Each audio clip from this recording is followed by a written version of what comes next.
இதற்கு மிக்சி ஜாரில் ஒரு 1/4 மூடி தேங்காய் சேர்த்துக்கிட்டேங்க. 3 கிராம்பு, ஒரு ஏலக்காய், கொஞ்சம் பட்டை சேர்த்துக்கிட்டேங்க. கசகசா 1/4 ஸ்பூன் சேர்த்துட்டேங்க. 1/4 ஸ்பூனு சோம்பு சேர்த்துக்கிட்டேங்க. இதெல்லாம் நல்லா அரைச்சி எடுத்துகிட்டு வந்துக்கலாம். அடுப்பில் ஒரு சட்டியில் 4-5 ஸ்பூன் ஆயில் ஊற்றிக்கோங்க. இதில் ஒரு கட் பண்ண பெரிய வெங்காயத்தை போட்டுக்கலாங்க. அது கூட கொஞ்சம் கருவேப்பிலை போட்டுக்கோங்க. 3 பச்சை மிளகாய் போட்டுக்கிறேங்க. இதெல்லாம் நல்லா வதக்கி விட்டுக்கலாம்.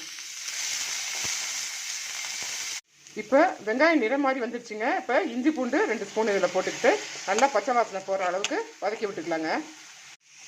அடுத்ததில் இதில் 3 தக்காளி பழம் கட் பண்ணி வச்சுருக்கேங்க. அதையும் இது கூட சேர்த்து நல்லா மசிய வேக வச்சுக்கலாங்க. இப்போ தக்காளி பழம் நல்லா வதங்கி வர்றதுக்கு தேவையான அளவு கொஞ்சம் உப்பு போட்டு நல்லா வதக்கி விட்டுக்கோங்க. நல்லா மசிஞ்சு வரணும்.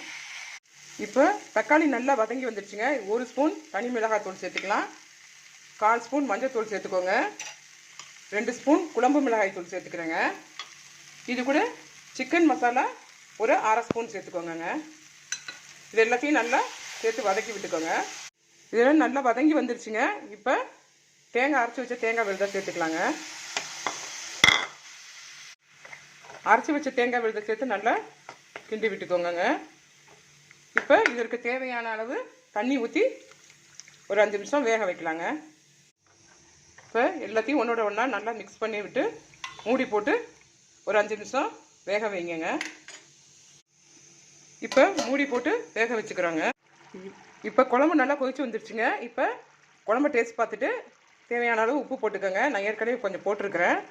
அதோட ஒரு 1/2 ஸ்பூனு மிளகுத்தூள் சேர்த்து நல்லா கிண்டி விட்டுக்கோங்க. இப்போ நல்லா குழம்பு கொதிச்சு வந்துடுச்சுங்க. இப்போ முட்டைகளை உடச்சி ஊற்றிக்கலாங்க. நான் 4 முட்டை இதில் ஊற்றிக்கிறேங்க. குழம்ப கலக்கி விடாமல் அப்படியே மூடி வைங்க. இப்போ முட்டைகள் ஒரு பக்கம் நல்லா வெந்து வந்துடுச்சுங்க. திரும்ப இன்னொரு பக்கம் திருப்பி போட்டுக்கலாம்.